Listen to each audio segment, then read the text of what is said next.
Hello hello. Good morning.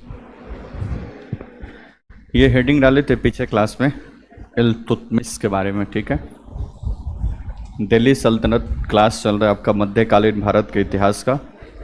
Delhi में सुल्तानों का काल, इसलिए इसका नाम दिल्ली सल्तनत था। बोर्ड पे देखो, बोर्ड पे। पीछे क्लास में ये डिस्कशन में आया था, सोमवार को हमने नया एक टॉपिक शुरू किया था मध्यकालीन भारत का इतिहास का, जिसका नाम था दिल्ली सल्तनत, ठीक है। हालांकि मध्यकालीन भारत के इतिहास इससे पहले से ही शुरू होता है, और जिसमें भी इसके पहले 3 टॉपिक कवर किए थे। एक तो इस्लाम धर्म का उद्भव, फिर उसका विस्तार, इस्लाम धर्म का उद्भव सऊदी अरब में कैसे हुआ, और फिर उसका एक्सपेंस कैसे अलग अलग क्षेत्रों में हुआ। उसी का एक प्रभाव भारत में भी देखने को मिला कि जब अरब मुस्लिम्स का भारत में अटैक हुआ था, ठीक है। तो एक पहला टॉपिक इसमें डिस्कस किए थे इस्लाम धर्म का उदय एवं विस्तार। उसके बाद से इसमें सेकंड टॉपिक आया था कि भारत में प्रथम मुस्लिम आक्रमण और अरब मुस्लिम आक्रमण, इसमें हमने बातचीत किया था। स्पेशली मोहम्मद बिन कासिम जो 712 ईस्वी में भारत पर अटैक किया था, और उसके बाद से फिर सिंध वाले इलाकों में कुछ क्षेत्रों को कब्जा किया था, फिर सारी अपनी सेटअप वहाँ पे किया, जजिया कर लगाए, ये सारा बात डिस्कस हुआ था। उसके बाद से अरब मुस्लिम का प्रभाव भारत में ज़्यादा नहीं रहा, यानी ज़्यादा क्षेत्रों पर तक उनका विस्तार नहीं रहा। उसके बाद से आगे 2 तुर्क आक्रमण हुए। 2 तुर्क आक्रमण में हमने डिस्कस किया था कि एक तो सबसे पहला तुर्क आक्रमण हुआ था महमूद गजनवी के द्वारा, ठीक है। महमूद गजनवी अफगानिस्तान का गजनी जहाँ पे क्षेत्र था, वहीं पे अपनी डायनेस्टी की स्थापना करता है, जिसका नाम होता है गजनी वंश। और गजनी वंश की स्थापना के पश्चात उसके स्थापना तो किया था कौन? अल्फतगिन। अल्फतगिन का जो दास या गुलाम हुआ करता था, जो आगे चलकर शासक बना, जिसका नाम था सुबुतगिन। सुबुतगिन पहला तुर्क मुस्लिम था जिसने भारत पर अटैक किया था, लेकिन उसका ज़्यादा प्रभाव भारत पर देखने को नहीं मिला। लेकिन अगर एग्जामिनेशन में क्वेश्चन आ जाता है कि पहला तुर्क आक्रमण भारत पे किसने किया था, तो उसका नाम था सुबुतगिन। उसके बाद से सुबुतगिन की मृत्यु होती है लगभग 997 ईस्वी के आसपास, और 997 ईस्वी के आसपास गजनी के सिंहासन पर बैठता है सुबुतगिन का पुत्र, जिसका नाम है महमूद गजनवी। महमूद गजनवी शासक बनने के बाद वो भारत पर अटैक करने की योजना बनाता है, और भारत में अटैक करने का उसका मुख्य उद्देश्यों में से एक तो इस्लाम धर्म का प्रचार प्रसार करना, दूसरा बहुत सारी धन संपत्ति यहाँ से लूटपाट कर ले जाना कि अपने क्षेत्र को थोड़ा सा, अपने साम्राज्य को मजबूत किया जा सके, ठीक है। इस उद्देश्यों की पूर्ति करने के लिए महमूद गजनवी ने लगभग भारत पर 17 आक्रमण किए, जिसमें से उसका पहला आक्रमण हमने पढ़ा था 1000 ईस्वी में हुआ था, और उसका सबसे एक इंपॉर्टेंट आक्रमण था 16वां आक्रमण, जब 1625 में सोमनाथ मंदिर पर आक्रमण किया गया। उसके बाद से लास्ट अटैक की 1027 ईस्वी जाटों के भेड़ा दुर्ग किले पर किया था जाटों के विरुद्ध। बाद में 1030 ईस्वी में महमूद गजनवी की मृत्यु हो जाती है। मृत्यु होने के बाद उसके साम्राज्य खत्म होता है, और उसी के साम्राज्यों के अवशेषों पर एक नया साम्राज्य तैयार करता है मोहम्मद गोरी, जिसका नाम होता है गोरीवंश। मोहम्मद गोरी के द्वारा गौर वंश की स्थापना की जाती है। स्थापना करने के पश्चात मोहम्मद गोरी के द्वारा जब गौर वंश की स्थापना कर दी गई, जैसे तुर्क आक्रमण पहले हुए थे, वैसे उसने भी भारत पर आक्रमण करने की योजना बनाई। इसके आक्रमण का एक खास बात ये था कि अपने धन दौलत और इस्लाम का प्रचार प्रसार तो साथ ही साथ वो भारतीय कुछ क्षेत्रों को जीत कर अपना साम्राज्य भी स्थापित करना चाहता था। इस उद्देश्य से उसने भारत पे काफ़ी अटैक किए, कभी पराजित होता था, कभी पराजित करता था। इसी कड़ी में वो आगे बढ़ते हुए 3 युद्ध उसके द्वारा काफ़ी चर्चा में रहा। एक तराइन युद्ध, जिसमें पृथ्वीराज चौहान ने उसको बुरी तरह से पराजित किया, तराइन का फर्स्ट युद्ध 1191।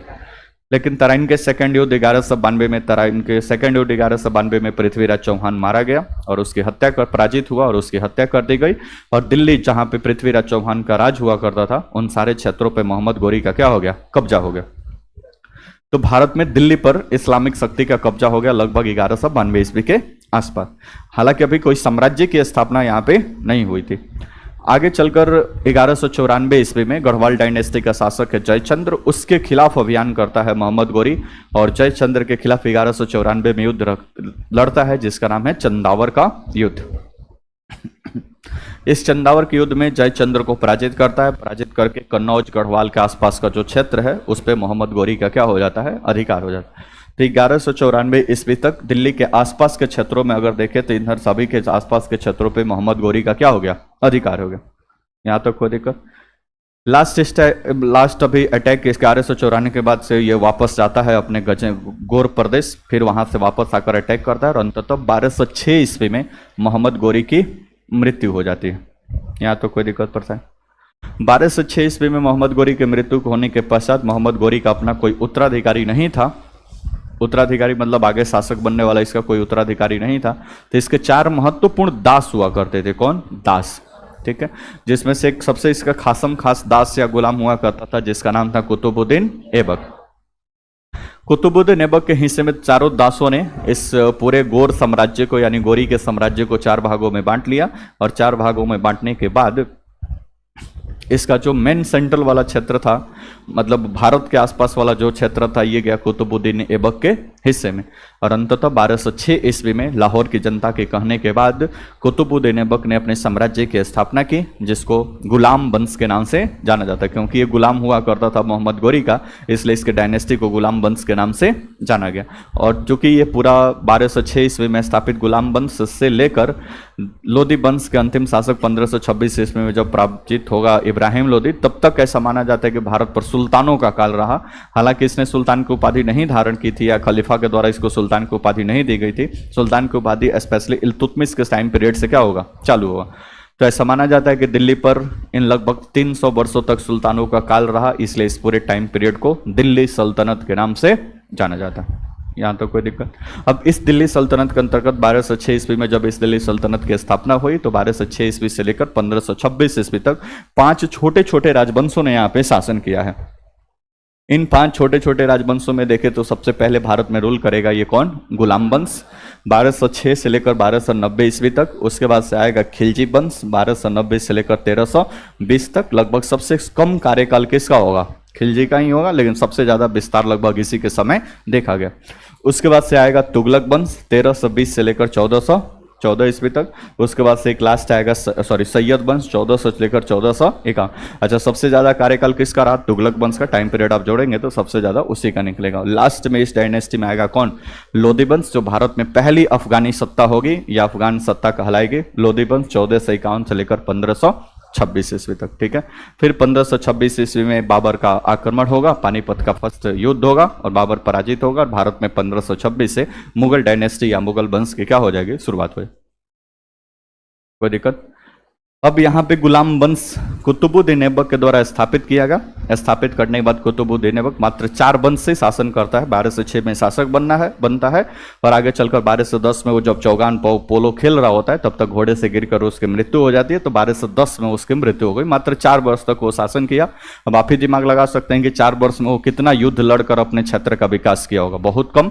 दिल्ली के आसपास और कनौज के आसपास के क्षेत्रों तक ही सीमित रहा, वो ज्यादातर भारत का विस्तार नहीं कर पाया। ठीक है, उसके बाद 1210 में उसकी मृत्यु होती है। 1210 में उसकी मृत्यु के बाद से अगला शासक बनता है आराम शाह। कहीं किताब में मिलेगा, कहीं किताब में नहीं मिलेगा, लेकिन बना था आराम शाह कुछ 1 वर्षों के लिए। बाद में उसको सत्ता से हटाकर अगला शासक जो बनता है गुलाम वंश का, उसका नाम है इल्तुतमिश, जिसके बारे में आज पढ़ने जा रहे हैं। कुतुबुद्दीन ऐबक के बारे में पीछे क्लास में पढ़ा दिया गया था। 2-3 उसकी महत्वपूर्ण बातें। तो पहला मस्जिद इसने बनवाया था, कुतुबुल इस्लाम मस्जिद। कुतुब मीनार का निर्माण कार्य प्रारंभ करवाया था और कुतुब मीनार के निर्माण कार्य को हालांकि इल्तुतमिश ने पूरा करवाया था, लेकिन निर्माण कार्य कुतुबुद्दीन ऐबक के द्वारा मतलब आरंभ करवाया था। ज़्यादा दान देता था, इसलिए इसको लाख बख्श के नाम से जाना जाता था। हाथियों का सेवा करता था, ख्वान मतलब पिल बख्श कहा जाता था। लाहौर इसकी राजधानी थी, मतलब दिल्ली सल्तनत की राजधानी कुतुबुद्दीन ऐबक के समय कहाँ थी? लाहौर, क्योंकि लाहौर की जनता के कहने पर ही ये शासक बना हुआ था। ये 5-7 फैक्ट था स्पेशली कुतुबुद्दीन ऐबक के बारे में। स्पेशली इसकी राजधानी कहाँ थी? गुलाम वंश का संस्थापक था। मृत्यु चौगान खेलते समय हुआ। यही 4-5-7 क्वेश्चन यहाँ से इसके बारे में बनते हैं। उसके बाद से स्पेशली आपको मतलब अगला शासक होगा जिसका नाम होगा इल्तुतमिश।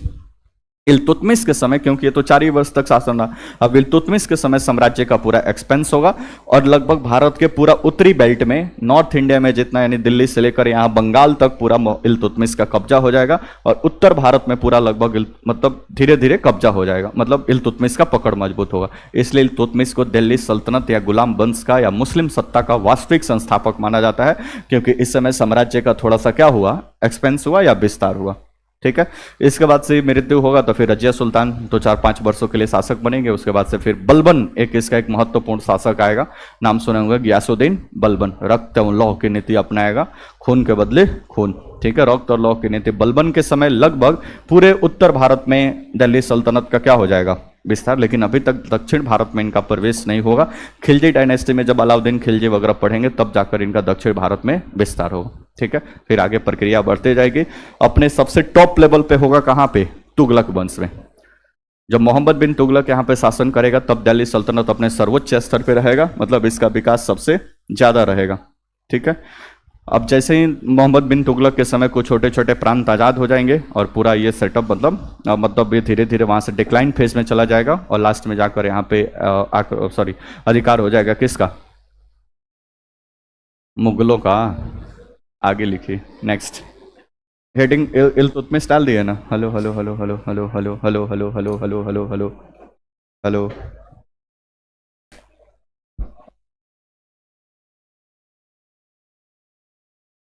हेलो, डैश तक लिखिए, डैश तक लिखो।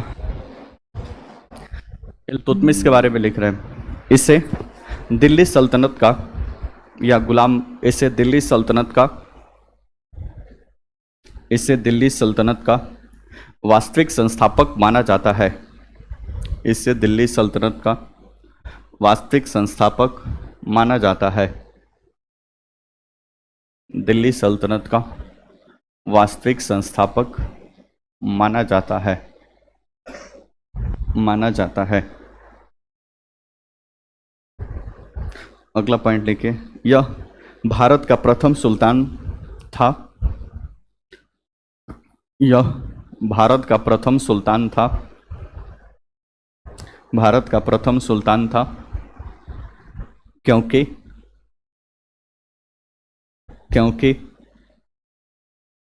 इसे सुल्तान की उपाधि, क्योंकि इसे सुल्तान की उपाधि,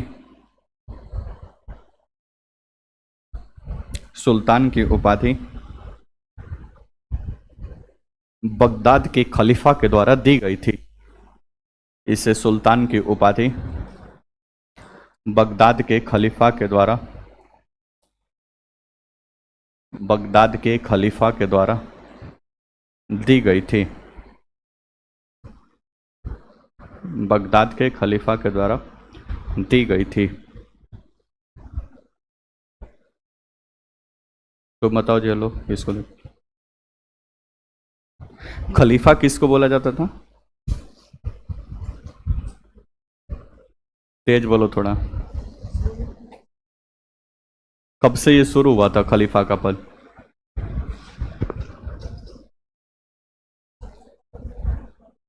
पढ़ता नहीं है घर पे। तुम बताओ जी बगल में, हेलो, खलीफा कब से शुरू हुआ ये, हेलो, बात नहीं करो। बाद पहला खलीफा कौन बनता, मतलब उनके उत्तराधिकारियों को खलीफा कहा जाता था। ये पीछे बताए थे ना, पैगंबर मोहम्मद के बाद जो उनके उत्तराधिकारी थे उन्हीं को क्या नाम दिया गया, खलीफा। बोर्ड पर देखो। अब ये बगदाद, इराक की राजधानी जो थी बगदाद, वहीं पे ये खलीफा का पोस्ट हुआ करता था। आगे चलकर इस्लामिक सत्ता का, ये इस्लामिक धर्म का ये पूरा केंद्र बिंदु था। जो इसका हेड होता था वो कौन होता था, खलीफा। पहली बात तो ये समझ गए। पीछे क्लास में सुल्तान का कंसेप्ट आपको बताए थे कि अब ये मान लो कि एक व्यक्ति खलीफा बन गया, अब नीचे कोई और खलीफा बन जाएगा तो फिर इसकी सत्ता को चैलेंज हो जाएगा भाई, बोलो ना जी। जैसे एक म्यान में दो तलवार नहीं हो सकता, वैसे एक ही वर्ल्ड में दो खलीफा कैसे हो सकता है, पॉसिबल ही नहीं। तो अब ये जो खलीफा था ना, दूसरा किसी के बाद मान लो कि कोई मुस्लिम शासक वो और पावरफुल होते जा रहा है डे बाई डे, तो हो सकता है कि कुछ दिन के बाद ये खुद ही खलीफा का पद धारण कर ले, अपने आप को खलीफा क्या कर दे, घोषित कर। इसलिए ये जो खलीफा होता था पहले से प्रिकॉशन लेता था, बोलता भाई तुम खलीफा ना बनो, तुम्हारे अपने नीचे एक अलग स्थान बनाते हैं जिसका नाम होगा क्या, सुल्तान। तो यही बगदाद का जो खलीफा था, नीचे के जो स्ट्रॉन्ग शासक, उसको सुल्तान की उपाधि दिया करता था। तो दिल्ली सल्तनत के अंतर्गत पहला जो सुल्तान की उपाधि प्राप्त किया था उसका नाम था कौन, इल्तुतमिश। और इसको खलीफा का जो उपाधि दिया था वो, सॉरी, सुल्तान की उपाधि दिया था वो बगदाद के खलीफा ने दिया, ठीक है। इसके पहले कुतुबुद्दीन ऐबक के बारे में पढ़े थे कि जो मोहम्मद गौरी का भतीजा था वो उसको सुल्तान बुलाता था। बात समझ में आ रहा है? किसको? कुतुबुद्दीन ऐबक को। लेकिन पहला सुल्तान माना जाता है कौन? इल्तुतमिश। ठीक है। साम्राज्य का संस्थापक इसलिए माना जाता है क्योंकि कुतुबुद्दीन ऐबक ने केवल अपना साम्राज्य स्थापित कर दिया, बाकी उसको विस्तार करने का सारा काम कौन किया था? इल्तुतमिश ने किया था। नेक्स्ट अगला पॉइंट देखिए। उसी में लिखिए अभी, सुल्तान की उपाधि प्राप्त करने के पश्चात, सुल्तान की उपाधि प्राप्त करने के पश्चात इसने घोषणा किया कि, सुल्तान की उपाधि प्राप्त करने के पश्चात इसने घोषणा किया कि, इसके पश्चात जितने शासक होंगे, घोषणा किया कि इसके पश्चात जितने शासक होंगे सब सुल्तान कहलाएंगे। इसके पश्चात जितने शासक होंगे सब सुल्तान कहलाएंगे, सुल्तान कहलाएंगे।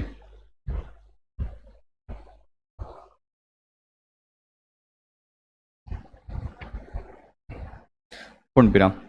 उसी में लिखिए, भारत का अंतिम सुल्तान इब्राहिम लोदी था। भारत का अंतिम सुल्तान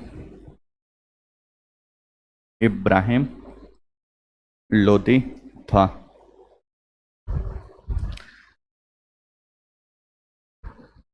इब्राहिम लोदी था। ये लोदी वंश का अंतिम शासक था जिसको हटाकर मुगल डायनेस्टी स्थापित हुई थी। अगला पॉइंट लिखिए,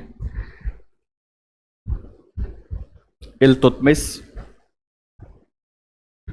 इल्तुतमिश को ऐबक ने, मतलब कौन? कुतुबुद्दीन ऐबक, इल्तुतमिश को ऐबक ने दिल्ली से खरीदा था।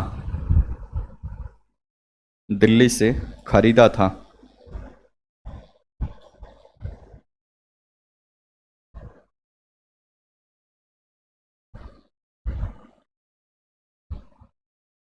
बारह सौ पांच ईस्वी में ऐबक ने, 1205 ईस्वी में ऐबक ने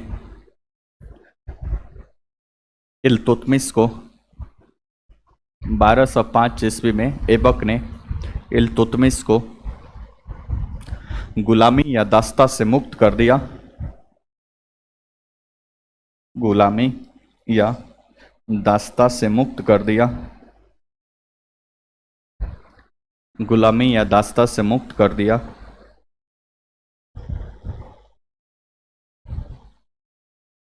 और बाद में उसे बदायूं का गवर्नर नियुक्त किया।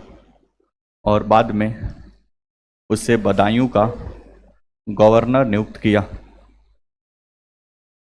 बदायूं का गवर्नर नियुक्त किया।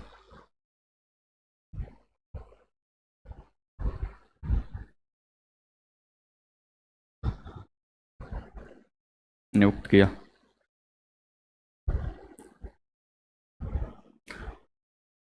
पूर्ण विराम। उसी में एक लाइन और ऐड कर लीजिए, ऐबक ने अपनी एक पुत्री का विवाह इसके साथ कर दिया। ऐबक ने अपनी एक पुत्री का विवाह इसके साथ कर दिया।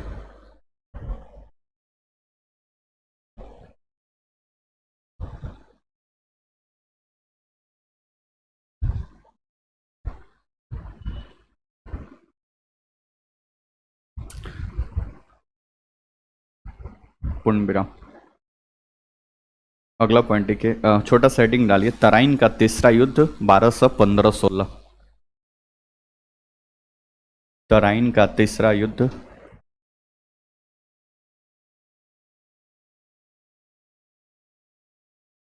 1215-16।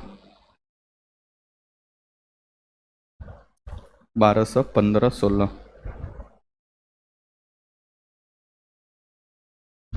डैश देख लिखिए।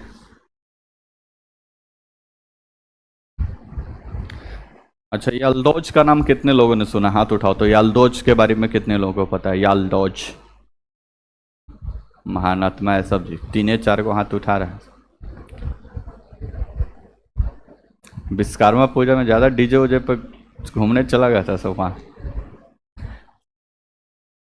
तो कहाँ ढूंढ रहा है भाई? पहले हाथ उठाया फिर ढूंढ रहा, बताओ कौन था?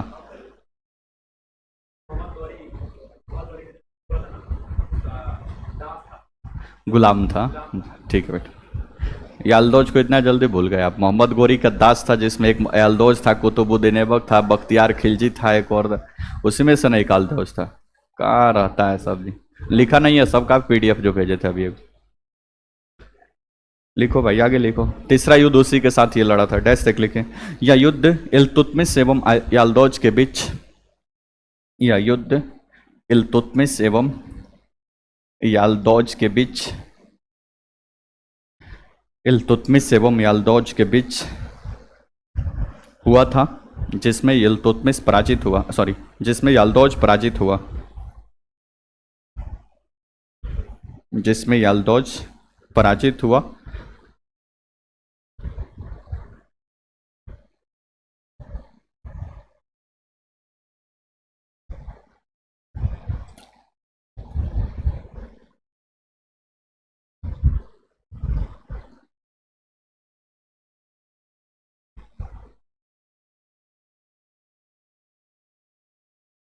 अगला पॉइंट लिखे, मारा गया मतलब उसकी हत्या कर दी, या जो भी पराजित हुआ लिखे थे।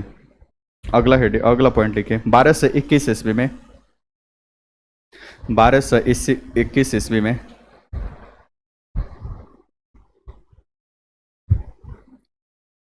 1221 ईस्वी में इल्तुतमिश के काल में, इल्तुतमिश के काल में, इल्तुतमिश के काल में मंगोल शासक,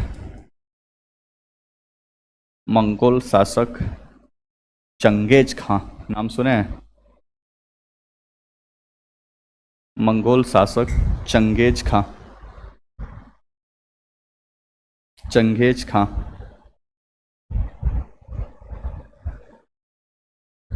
चंगेज खां का आक्रमण हुआ, प्रथम आक्रमण हुआ,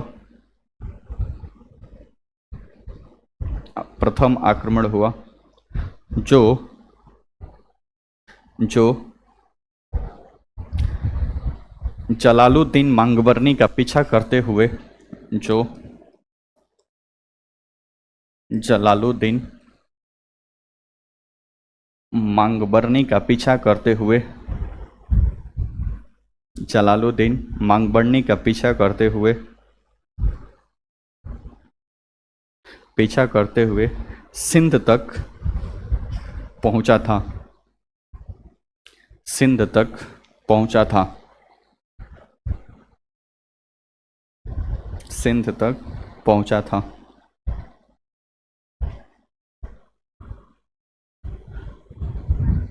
सिंध तक पहुंचा था। मंगोलिया का नाम सुने हो? नहीं सुने हैं तो अभी सुन लीजिए। बोर्ड पे देखो, यहाँ पे चाइना, ऊपर है रसिया, और यहीं पे एक छोटा सा क्षेत्र है जिसका नाम है मंगोलिया। यहीं पे जो लोग निवास करते थे उसको बोला जाता था मंगोल, और यहीं का शासक हुआ करता था चंगेज खां, जिसका आगे वंशज के तौर पे हम पढ़ेंगे, बाबर के बारे में भी इसका रेफरेंस आएगा। एशिया के सबसे क्रूर शासकों में अगर किसी का काउंटिंग होती है, उसमें से एक नाम शामिल होता है, किसका? चंगेज खां का। चंगेज खां का एक साथ एक व्यक्ति मांगबरनी था, उसके साथ इसका दुश्मनी था। उसी का पीछा करते हुए पहले ही अरब क्षेत्र में आया, इधर से पूरा क्रॉस करते हुए अरब क्षेत्र में आया। मांगबरनी अपनी जान बचाने के इल्तुतमिश के पास मैसेज भिजवाया कि हमारी सहायता कीजिए, हमको मंगोल आकर, सॉरी, यही चंगेज खां हमको मार देना चाहता है। अब इधर इल्तुतमिश अभी कुछ सोच विचार अभी करता, तब तक चंगेज खां का मैसेज पहुंचा इल्तुतमिश के पास कि अगर इसकी आपने रक्षा किया तो फिर चंगेज खां का अगला आक्रमण दिल्ली सल्तनत के ऊपर होगा और आपके साम्राज्य के ऊपर होगा। इल्तुतमिश इस बात से थोड़ा सा डर गया, क्योंकि अभी उसकी साम्राज्य भी उतना स्ट्रांग नहीं हुआ था। 1210-11 में तो शासक बना है, 1221 की अभी बातें चल रही है, सेना होना इतना भी अभी स्ट्रांग उसके पास नहीं थे। तो जैसे ही चंगेज खां का ये मैसेज मिला इल्तुतमिश के पास कि अगर इसका आप रक्षा करोगे तो आपके साम्राज्य के ऊपर अटैक हो जाएगा, इल्तुतमिश ने रक्षा करने से, उसका हेल्प करने से मना कर दिया। अरब क्षेत्र से भागते हुए ये भारत की तरफ आने का प्रयास किया, तब तक उसका पीछा करता हुआ चंगेज खां बढ़ते जा रहा था। अंत में सिंध में, पाकिस्तान के सिंध में इसको पकड़ता है मांगबरनी को चंगेज खां, फिर उसकी हत्या करता है, हत्या करके फिर वहीं से चंगेज खां वापस चला जाता है। यह भारत पे पहला मंगोल आक्रमण बोला जाता है। हालांकि दिल्ली सल्तनत के ऊपर कोई आक्रमण नहीं किया, सिंध से ही वो क्या हुआ, वापस चला गया। ठीक है, तो ये पहला आक्रमण हुआ था किसके? इल्तुतमिश के काल में, लेकिन भारत में नहीं बढ़ा, सिंध के पास से ही वो वापस लौट गया था। नेक्स्ट आगे लिखिए, अगला पॉइंट, इल्तुतमिश ने इल्तुतमिश ने चांदी के सिक्का इस इल्तुतमिश ने चांदी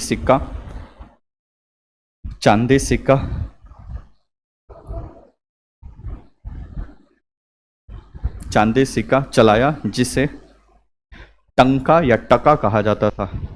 चांदी का सिक्का चलाया जिसे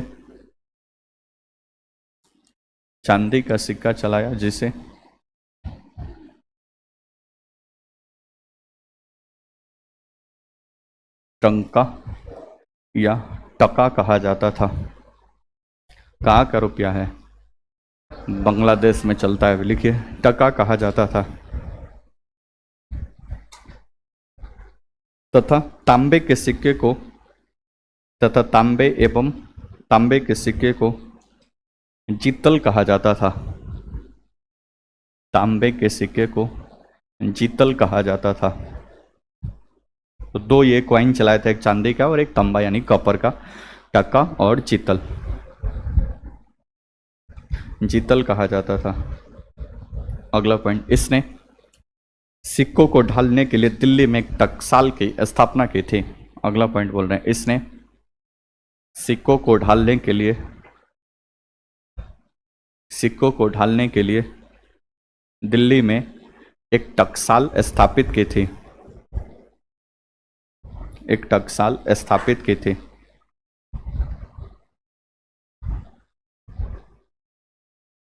पूर्ण विराम। टकसाल स्थापित की थी, पूर्ण विराम। अगला पॉइंट लिखिए, सिक्कों ऐसे एक मिनट सिक्कों पर, अगला पॉइंट लिखिए, सिक्कों पर टकसाल के नाम लिखवाने की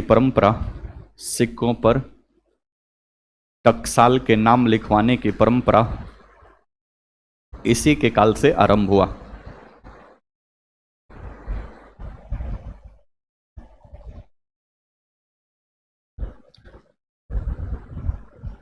इसी के काल से प्रारंभ हुआ।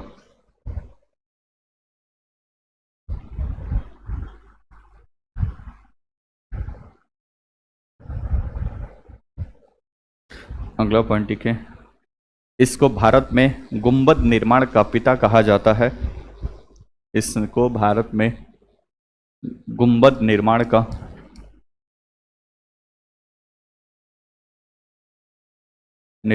पिता कहा जाता है। मतलब गुंबद निर्माण इसी के कार्य से चालू हुआ। गुंबद निर्माण का पिता कहा जाता है। पूर्ण विराम। उसने मतलब इल्तुतमिश ने उसने अपने पुत्र नासिरुद्दीन महमूद के कब्र पर नासिरुद्दीन महमूद के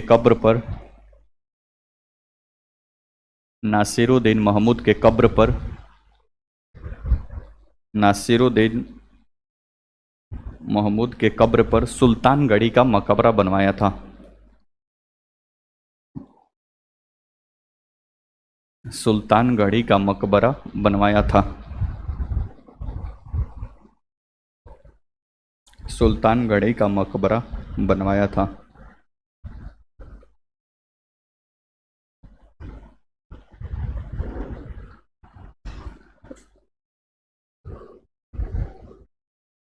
अगला पॉइंट लिखे, इसने 40 योग्य तुर्क सरदारों का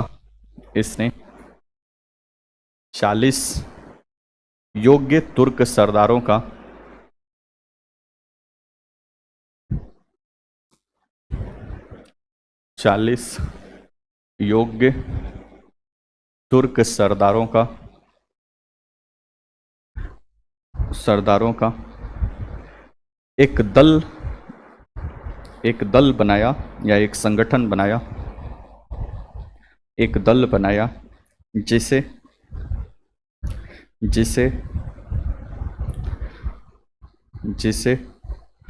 तुर्कान ए चहलगानी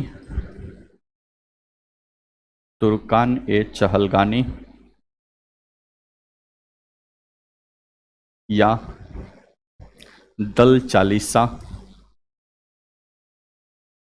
दल चालीसा,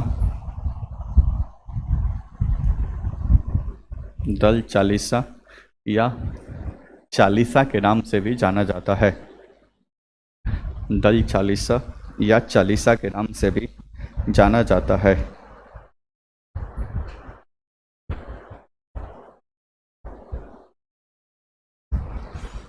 उससे मिली के एक लाइन और, दल चालीसा, दल चालीसा इल्तुतमिश के सफलताओं में महत्वपूर्ण योगदान दिया। दल चालीसा इल्तुतमिश के सफलताओं में महत्वपूर्ण योगदान दिया।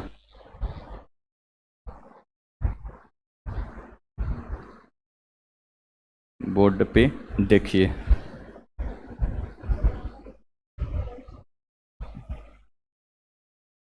इल्तुतमिश की सफलताओं में महत्वपूर्ण योगदान दिया। बोर्ड पे देखिए, दल चालीसा समझिए क्या था। अब समझ लीजिए एक प्रकार से ये इल्तुतमिश का मंत्रिमंडल टाइप का था। मान लीजिए कि हम शासक बन गए, लग रहा है कि अकेले सारा काम नहीं कर सकते हैं, तो ठीक है भाई, और देखते हैं कि कौन कौन योग्य लोग हैं, उनका एगो टीम बनाते हैं, साथ में हमारे कार्यों को संपन्न करने में वो क्या करेंगे, हेल्प करेंगे। इल्तुतमिश ने 40 योग्य तुर्क सरदार, मतलब जो तुर्क लोग होते थे ना तुर्क, उसमें से 40 लोगों को पहले चुना और एक 40 लोगों का समूह बनाया, जैसे तुर्कानी ए चहलगानी, तुर्क ए चहलगानी, दल चालीसा, चालीसा, जिस भी नाम से आप समझ लीजिए कि 40 लोगों का एक ग्रुप था जिसको ये चालीसा के नाम से जाना जाता था। ये दल चालीसा हमेशा इल्तुतमिश का हर एक अभियान, हर एक प्रशासन का हर एक स्टेप पर हमेशा ये इल्तुतमिश के साथ साथ रहता था, और जितना भी युद्ध वगैरह, जितना उसने साम्राज्य का एक्सपेंस किया, सब में इस दल चालीसा का एक महत्वपूर्ण योगदान था। परंतु ये दल चालीसा आगे बहुत गड़बड़ करेगा। पहला, इल्तुतमिश की जैसे मृत्यु हो गई, या धीरे धीरे जैसे इल्तुतमिश अपने डिक्लाइन फेज में इल्तुतमिश की मृत्यु हुई, अगला शासक कौन बनेगा इसका भी लगभग थोड़ा सा तिकड़मबाजी चालू हो गया। कहाँ से? दल चालीसा से। क्योंकि शासक जब भी मरता है तो उसके कैबिनेट में जो लोग बैठे होते हैं या उसके टीम में जो लोग बैठे होते हैं, सबको ही सोचता है ना कि मौका मिले तो हम भी शासक क्या हो जाए, बन जाए, क्योंकि भी तो सब मजबूत और योग्य लोग हैं। बोलो ना जैसे ये दल चालीसा के लोग आगे जब इसके बाद जो शासक बनेंगे, ये चाहता था कि हमारे मृत्यु के पास, जो कि इसका बड़ा पुत्र था नासिरुद्दीन मोहम्मद, उसकी मृत्यु हो गई थी, एक लड़ाई में उसकी मृत्यु हो गई। तो मरने के बाद इसके नीचे जो पुत्र थे इतने अयोग्य थे कि वो चाहता नहीं था ये शासक बने, वो चाहता था कि इसकी जो पुत्री थी रजिया सुल्तान, वो शासक बने। लेकिन एक मुस्लिम महिला जो उस समय 1230-40 ईस्वी की बात हो रहा है, उस समय एकदम साम्राज्य में आए और राज सिंहासन पर बैठकर शासन करे और तुर्क सरदार उसके नीचे बैठे रहिए, कैसे हजम होगा भाई? वो लोग, ये बात उनको हजम न हुई। तो आज बाद में यद्यपि इल्तुतमिश चाहता था कि रजिया सुल्तान शासक बने, लेकिन रजिया सुल्तान को शासक नहीं बनने दिया सब, और बाद में उसके एक पुत्र को शासक बने। हालांकि बाद में रजिया सुल्तान सत्ता में आई, लेकिन तुर्क सरदार उसके पीछे हाथ गोड़ धो के पड़े थे कि कैसे उसको सत्ता से हटा देना। अंततः उसको हत्या उत्या करवाने में, सारी चीजों में, सबका महत्वपूर्ण योगदान। इसी का एक बंदा था, दल चालीसा का ही एक मेंबर हुआ करता था जिसका नाम था बलबन, दल चालीसा का मेंबर था। इसी के तिगड़मबाजी से दल चालीसा का ही मेंबर आगे चलकर बलबन गुलाम वंश का या दिल्ली सल्तनत का शासक बनता है। पहले इसका क्या हुआ था? मेंबर हुआ करता था, लेकिन इतनी स्ट्रॉन्ग हुआ बाद में कि इसी का एक मेंबर आगे चलकर दिल्ली सल्तनत का शासक बन गया। यहां तक कोई दिक्कत? अब जब बलबन शासक बना तो उसको तो पता है भाई दल चालीसा कितना खतरनाक, अंदर अंदर कितना गुटबाजी होती है और कितना इसमें इससे लॉस है, क्योंकि वो उसी से भीड़ से निकला हुआ व्यक्ति था, तो क्यों चाहेगा कि उस भीड़ को वापस से बना कर रखे कि हमारे खिलाफ कुछ तिगड़मबाजी करे? बोलो ना जी असनो। तो जाहिर सी बात है कि वो शासक बना, और शासक बनने के बाद बलबन ने दल चालीसा को खत्म कर दिया। बोला कि भाई अब ये रहेगा ही नहीं, 40 तो सरदार जो अपने अपने दूसरे काम में लग जाए या दूसरा काम ढूंढ लें, आज से दल चालीसा खत्म। तो इल्तुतमिश के समय ये दल चालीसा काफ़ी स्ट्रॉन्ग, मजबूत हुआ करता था, जो पूरी तरह से इल्तुतमिश के कार्यों में सहयोग किया। बलबन ने इसको आगे चलकर 1287 या समथिंग के आसपास इसको पूरी तरह से खत्म कर दिया। यहाँ तक कोई दिक्कत परेशानी? तो ध्यान में रखना है, बनाया था इसने, खत्म किया था कौन? बलबन ने। बीच बीच में इसका इंटरफेयर आते रहेगा, और स्पेशली रजिया सुल्तान के समय इसका काफ़ी इंटरफेयर राज्य के या साम्राज्य में होगा। यहाँ तक कोई दिक्कत? नेक्स्ट आगे लिखिए। तो ये था आपका दल चालीसा। अगला पॉइंट लिखिए। इल्तुतमिश ने इल्तुतमिश ने इल्तुतमिश ने इक्ता व्यवस्था की शुरुआत की। इल्तुतमिश ने इक्ता व्यवस्था की शुरुआत की। इक्ता व्यवस्था की शुरुआत की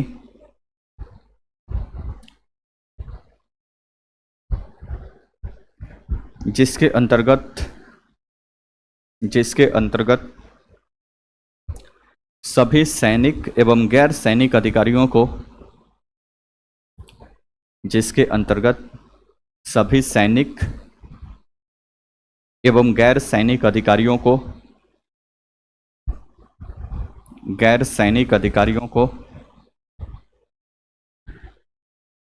को वेतन के बदले भूमि प्रदान की जाती थी। वेतन के बदले भूमि प्रदान की जाती थी।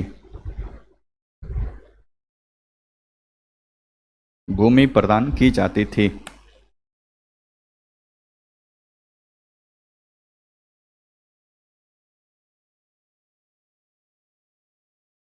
पूर्ण विराम। उससे में लिखे इक्ता एक अरबी शब्द है। इक्ता एक अरबी शब्द है।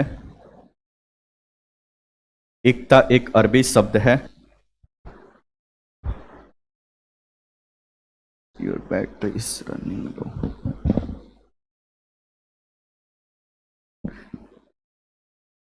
इक्ता एक अरबी शब्द है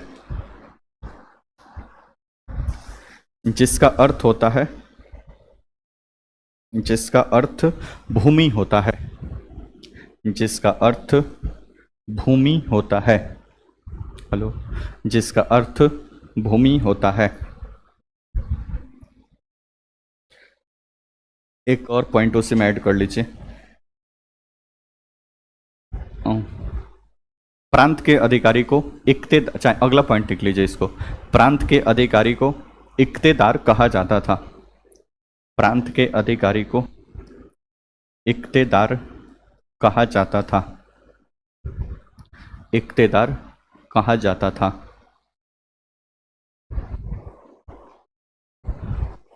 इक्तेदार कहा जाता था। बोर्ड पर देखिए, समझ लीजिए भाई, इक्ता क्या होता है और इक्तेदार क्या होता है। इसी से रिलेटेड एक शब्द आगे सुनेंगे, मनसब और मनसबदार। मुगलों के समय ये फेमस होगा, मनसब और मनसबदार। ठीक है, इसका मतलब क्या होता था बोर्ड पे देखिए। अब क्या होता था कि मान लो कि सेना में बहुत सारे लोग हैं और कुछ और भी साम्राज्य के अधिकारी हैं। अब इन सबों को वेतन नहीं दिलता, मतलब उस समय नगद या कैश के तौर पे वेतन नहीं दिया जाता था। मान लीजिए कि एक कोई कर्मचारी या सैनिक अधिकारी है जिसका वेतन अभी वर्तमान के हिसाब से मान लेते हैं कि 20,000 रुपया है। कोई दिक्कत परेशानी? बोलो ना जी। सुनो, सरकार बोलेगी कि हम आपको कैश में वेतन अभी नहीं दे रहे हैं, तो बोले भैया हम काम क्यों करें, वेतन कहाँ से मिलेगा? बोलेगे रुकिए बताते हैं कहाँ से मिलेगा। इनको बोल देंगे कि ये चौराहा है जिसका नाम है पोस्ट ऑफिस चौराहा। इस पे जितने सारे चाय के ठेले वगैरह लगे हैं ना, इनसे सरकार ने एगो टैक्स फिक्स कर रखा है कि एगो टैक्स देना है। और जाके इस चाय के जितने सारे दुकान लगे हैं इन सबसे जाकर 20,000 रुपये आप टैक्स में क्या कर लीजिएगा, वसूल लीजिएगा। बोलो ना जी। सुनो, यही आपका सैलरी होगा और यही आपका वेतन होगा। तो कैश में नहीं, यहाँ से जाकर आप अपना टैक्स का कलेक्शन कर लीजिएगा, यही आपका सैलरी वेतन जो समझ लीजिए वो हो जाएगा। इतना बात समझ गए? इल्तुतमिश ने इस व्यवस्था को अपनाया किस तरह से? इल्तुतमिश मान लीजिए कि ये दिल्ली में तो शासन कर ही रहा था, कोई क्षेत्र यहाँ पे जीत लिया गया यहाँ पे बहुत सारे सैनिक यहाँ पे गए थे, क्षेत्र को जीत लिया गया। अब इसी में से जो एक बड़ा सैन्य अधिकारी होगा, ये क्षेत्र, ये भूमि का टुकड़ा उसको हैंड ओवर कर दिया जाएगा कि अब आपके जिम्मे रहे। आपके नीचे 50-60 जो 100 नीचे के सैनिक है कांस्टेबल टाइप, उसका और अपना जितना वेतन होगा यहाँ की जो भी पब्लिक है उसे टैक्स वसूल कर अपना वेतन रख लेना, जब बच जाए वो सरकार के खजाने में भेज देना है। बोलो ना जी। सुनो, और ये भूमि का जो टुकड़ा दिया जाता था इसी को इक्ता बोला जाता था, और जो अधिकारी यहाँ पे रूल करता था उसी को इक्तेदार बोला जाता था। आगे चलकर ये प्रांत के तौर पे परिवर्तित हो गया। प्रांत इन द सेंस कि जैसे अभी भारत के प्रशासन के लिए अलग अलग राज्यों में बांटा गया है, वैसे अलग अलग ये 4-5 चला गया, तो ये सब इल्तुतमिश का प्रांत हो गया या स्टेट हो गया या छोटे छोटे प्रोविंस हो गए। हमें समझा दिया, हमें समझ लिया। आगे जब अलाउद्दीन खिलजी शासन बनेगा तो बोलेगा भाई टैक्स में यहाँ पे चोरी हो रहा है। अब मान लो कि यहाँ पे 20,000 तक है तो ठीक है, और सरकार को जैसे कि लगे नहीं ये 20,000 नहीं 30,000 यहाँ से कलेक्शन कर रहा होगा, 10,000 अधिक ले रहा है, तो सरकार बोले आओ तुमको कैश में देते हैं, टैक्स वसूलने का काम हमारे कर्मचारी के ऊपर छोड़ दो। बोलो ना यस नो, तो इसे ले लिया जाएगा यहाँ का चार्ज, अब पूरा टैक्स वसूलने का काम कर्मचारी करेगा। तो इल्तुतमिश जब शासक बना बोला भाई अब ये सब इकता फिकता बंद करिए, इसे कोई लेना देना नहीं है, सबको कैश में वेतन दिलाएगा, जितने सारे सैनिक है सबको कैश में, और टैक्स वसूलने का काम कौन करेगी? सरकार करेगी। ठीक है, परंतु इस व्यवस्था की शुरुआत किया था कौन? इल्तुतमिश के समय भूमि का टुकड़ा अपने सैनिक अधिकारियों को या जो भी गैर सैनिक अधिकारी को उनको दे दिया जाता, टैक्स वसूलने का अधिकार उनके पास था, और यहाँ का अधिकारी को इक्तेदार कहलाते थे। बोलो ना जी सुनो। तो ये एकता व्यवस्था की शुरुआत कराने की जिम्मेदारी किसके पास थी? इल्तुतमिश का। उम्मीद है कि समझ गए होंगे। बोलो ना जी सुनो। ठीक है, आगे लिखिए, अगला पॉइंट लिखिए।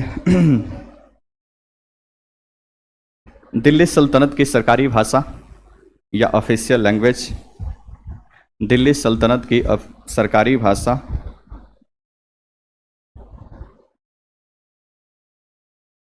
भाषा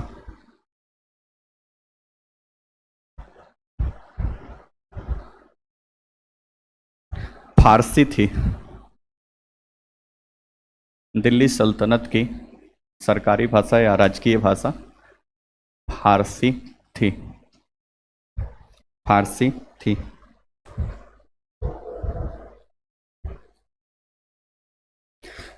पूर्ण विराम। अब जैसे, अच्छा एक मिनट समझो, जैसे एकता था तो आगे चलकर ये सूबा होगा सूबेदार, फिर मनसब होगा मनसबदार, और यही आगे चलकर अंग्रेजों के समय जमींदार होगा। जमींदारी व्यवस्था सिस्टम बंगाल और बिहार के आसपास जब शुरू की जाएगी इलाहाबाद के संधि के बाद, तो यही जमींदारी व्यवस्था, जमींदार भूमि का टुकड़ा दे दिया जाए किसको? जमींदार को, जाकर वहाँ पर टैक्स वसूल, एक फिक्स राशि वो सरकार को जमा कर देना, बाकी सारा राशि उसके पास चला जाएगा। ठीक है, तो ये व्यवस्था कायम थी। नेक्स्ट आगे लिखिए, अगला पॉइंट।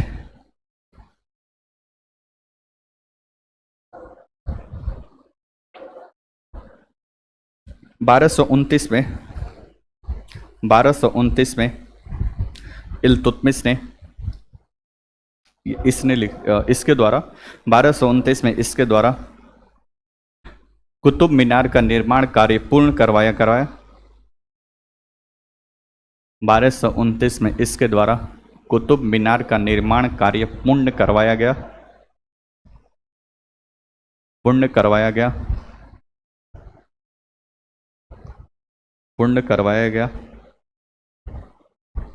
तथा इसी साल इसने राजधानी को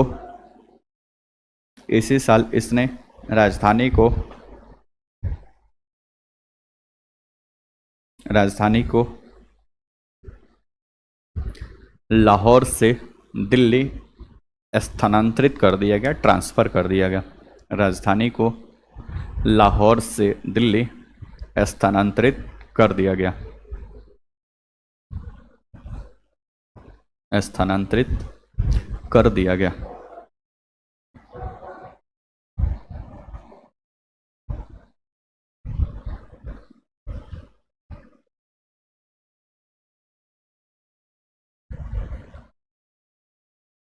पूर्ण विराम। बोर्ड पे देखिए, तो पहले दिल्ली सल्तनत की राजधानी कहाँ पे थी? लाहौर, कुतुबुद्दीन ऐबक के द्वारा। आगे इल्तुतमिश के द्वारा दिल्ली सल्तनत की राजधानी बनाई गई दिल्ली। आगे तुगलक, अच्छा इल्तुतमिश के बाद से जितने शासक बनेंगे मोहम्मद बिन तुगलक के पहले तक, सभी की राजधानी कहाँ पे होगी? दिल्ली। मोहम्मद बिन तुगलक जब शासक बनेगा, ये राजधानी को ट्रांसफर करके साउथ इंडिया दौलताबाद लेकर जाने का प्रयास करेगा। ठीक है, पूरा राजधानी का सेटअप को उठाकर, और ये दूसरा राजधानी सेटअप करेगा कहाँ पे? दौलताबाद में। काफ़ी डिस्टर्बेंस होगी। ये चाहता था कि दौलताबाद में कैपिटल हो, तो उस समय चूंकि साउथ इंडिया से ज़्यादा विद्रोह हो रहे थे, आम जनता वहाँ पे मतलब वो स्वतंत्र राज्यों का उदय हो रहा था, तो मोहम्मद बिन तुगलक ने चाहा कि हम अपने कैपिटल को साउथ में रखेंगे तो वहाँ से सारी चीज़ें हमारे अंडर कमांड में रहेंगे। लेकिन इसका ये प्लान पूरी तरह से मतलब बकवास साबित हुआ। राजधानी को पहले धूमधाम से पूरा सेटअप उठा के लेकर गया कहाँ पे? दौलताबाद। लेकिन जैसे ही दौलताबाद गया, वहाँ पे सूखे वोखे की कुछ स्थिति बन गई, वापस से राजधानी को उठा पठा के फिर लाना पड़ा कहाँ पे? दिल्ली। और तब से लेकर इब्राहिम लोदी तक दिल्ली सल्तनत की राजधानी कहाँ पे रही? दिल्ली में रही। कोई दिक्कत? लिखिए। उसको मोहम्मद बिन तुगलक के काल में लिखेंगे, अभी फिलहाल इसके काल में लिखिए। अगला पॉइंट लिखिए। इल्तुतमिश अपने न्याय व्यवस्था के लिए काफ़ी प्रसिद्ध था। इल्तुतमिश अपनी न्याय व्यवस्था के लिए काफ़ी प्रसिद्ध था। न्याय व्यवस्था के लिए काफ़ी प्रसिद्ध था। काफ़ी प्रसिद्ध था। पूर्ण विराम। उसी में लिखिए। इसके समय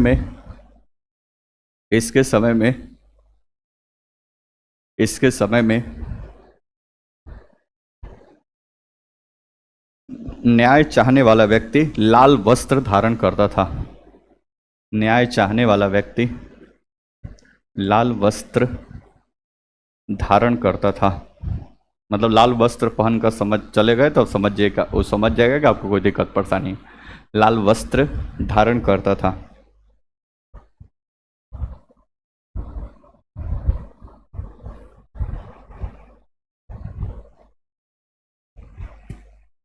अगला पॉइंट लिखिए।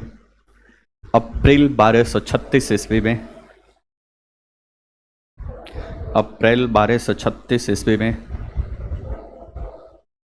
36 ईस्वी में इल्तुतमिश की मृत्यु हो गई। इल्तुतमिश की मृत्यु हो गई।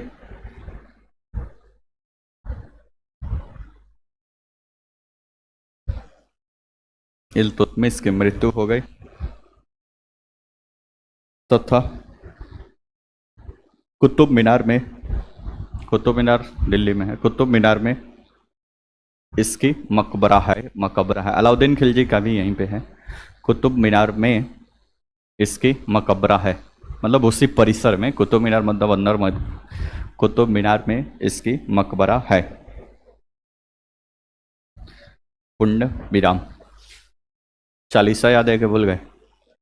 40 तुर्क योग्य सरदारों का एक समूह जो हमेशा इल्तुतमिश के साथ रहता था और इसके साम्राज्य विस्तार में महत्वपूर्ण योगदान दिया। इल्तुतमिश के समय साम्राज्य का विस्तार लगभग दिल्ली से बंगाल तक हो गया था। बंगाल तक के क्षेत्रों पर इसने कब्जा कर लिया था। यहाँ तक कोई दिक्कत? इसी का भी जब ये जिंदा था तभी एक कालिंजर अभियान हुआ था। कालिंजर अभियान पंजाब के आसपास है कालिंजर, वहाँ पे कुछ विद्रोह हुआ था तो कालिंजर अभियान हुआ था। वहां पे जो विद्रोह हुआ था उसको दबाने के लिए इसके 4 गो पुत्र थे, चारों को भेजा था कि जाओ मिलजुल कर, कम से कम बारी अकेले तो नहीं तो मिलजुल कर इस अभियान को कंट्रोल करो और वहाँ पे जो प्रोटेस्ट हो रहा है उसको खत्म करवाओ। ये चारों महोदय गए। चारों महोदय वहां से पराजित होकर मतलब ज्यादा उस पर कंट्रोल स्थापित नहीं कर पाए। तो बाद में इसने अपने पुत्री रजिया सुल्तान को वहां पे भेजा जो उस विद्रोह को मतलब कंट्रोल करने में सफल रही। और बाद में इसके बड़े पुत्र नासिरुद्दीन महमूद के इसको तो टाइम पीरियड में ही मृत्यु हो गया था। और बाकी 3 के 3 महानालायक वे थे। तो फिर इसने अनाउंस किया कि हमारे मरने के बाद अगला जो शासक बनेगा वो शासक नहीं शासिका बनेगी। और इसने अनाउंस किया कि अब जो पुत्री है रजिया सुल्तान वो शासक बनेगी। कोई दिक्कत परेशानी? लेकिन तुर्क सरदारों को बोले ना अभी तो ये हजम कैसे होगा भाई, एक लेडी उनके ऊपर शासन करेगी। बोलो ना जी सुनो, अभी ये हजम नहीं होगा, वो तो 1236 और 40 की बात चल रहा है। ठीक है, बोलो ना जी। महिला प्रधान, पुरुष प्रधान ही समाज है। अभी महिला प्रधान समाज कहाँ हुआ? एक आधु का कहीं पर देखने को मिल जाए, लेकिन समाज पे ज्यादा पकड़ अभी भी किसका है? पुरुषों का। भले लोग कहता है कि स्त्री प्रधान समाज होना चाहिए, उनको भी अधिकार मिलना चाहिए, लेकिन ऐसा होता कहाँ पे है? खुद शादी होगा वो एक पुरुष प्रधान बनने की कोशिश करेगा। तो रजिया सुल्तान को ये चाहता था कि शासक बने, लेकिन तुर्क सरदार जो थे चालीसा के लोग वो नहीं चाहते थे कि रजिया सुल्तान शासक बने। इसलिए इसकी जैसे मृत्यु हुई, मृत्यु के पश्चात इल्तुतमिश के इच्छाओं के विरुद्ध रुकनुद्दीन फिरोज जो इसका सेकंड पुत्र था उसको घोषित कर दिया सब कि अगला जो दिल्ली सल्तनत का शासक है वो कौन है? रुकनुद्दीन फिरोज। लेकिन रजिया सुल्तान इतना कम दिमाग वाली तो थी नहीं, क्योंकि अभी तो कालिंजर अभियान को सफल बनाई थी भाई, चारों महारथी ये हथियार डाल चुके थे। तो फिर रजिया सुल्तान उसको सत्ता से हटाकर फिर अगला शासक बनी कौन? रजिया सुल्तान। ठीक है, लिखिए।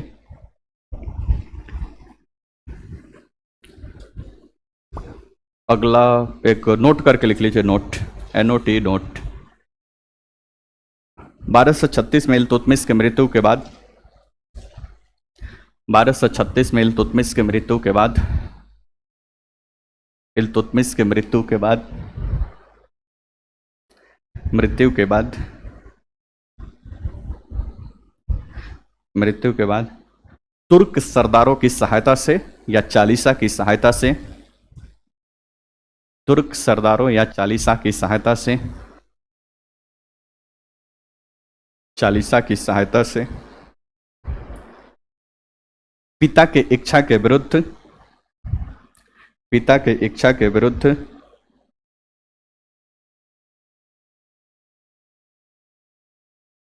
पिता के इच्छा के विरुद्ध रुकनुद्दीन फिरोज शाह अगला शासक बना। रुकनुद्दीन फिरोज शाह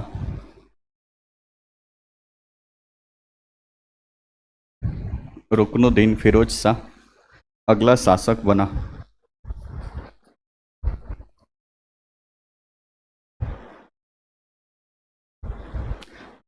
अगला शासक बना, परंतु 1236 में ही 1236 में ही दिल्ली की जनता के सहयोग से, दिल्ली की जनता के सहयोग से, दिल्ली की जनता के सहयोग से रजिया सुल्तान अगला शासक बनी। दिल्ली की जनता के सहयोग से रजिया सुल्तान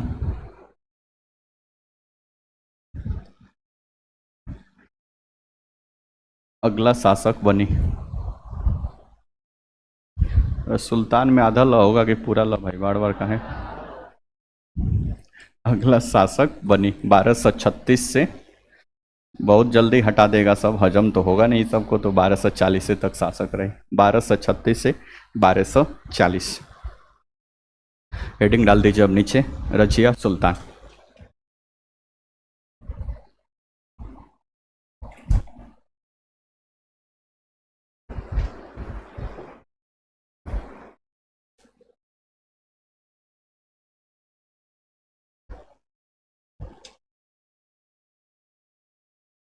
हेडिंग डालिए।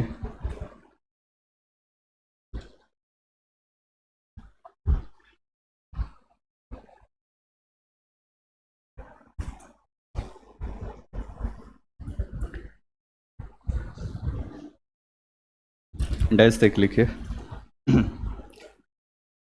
दिल्ली के सिंहासन पर बैठने वाली, दिल्ली के सिंहासन पर बैठने वाली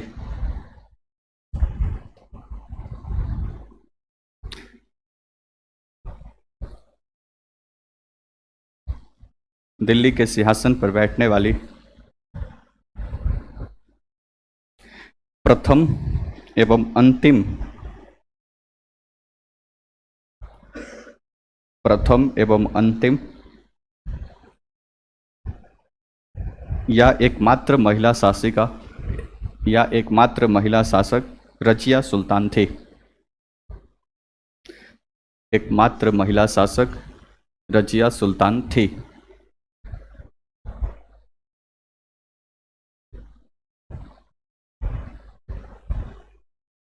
रजिया सुल्तान थी। पूर्ण विराम। अगला पॉइंट देखिए, रजिया सुल्तान ने, रजिया सुल्तान ने, रजिया सुल्तान ने सैनिक वेशभूषा धारण कर, सैनिक वेशभूषा धारण कर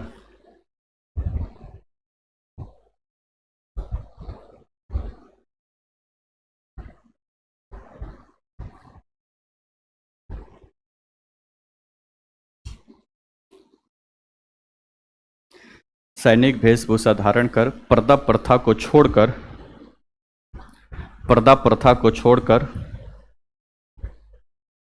पर्दा प्रथा को छोड़कर सैनिक वेशभूषा में, पर्दा प्रथा को छोड़कर सैनिक वेशभूषा में कोट एवं टोपी पहनकर दरबार में बैठती थी। कोट एवं टोपी पहनकर दरबार में बैठती थी।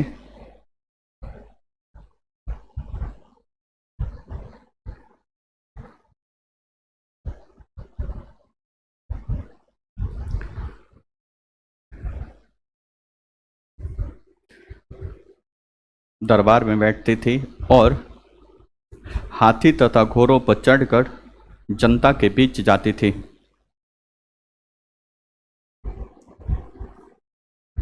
हाथी तथा घोड़ों पर चढ़कर जनता के बीच जाती थी।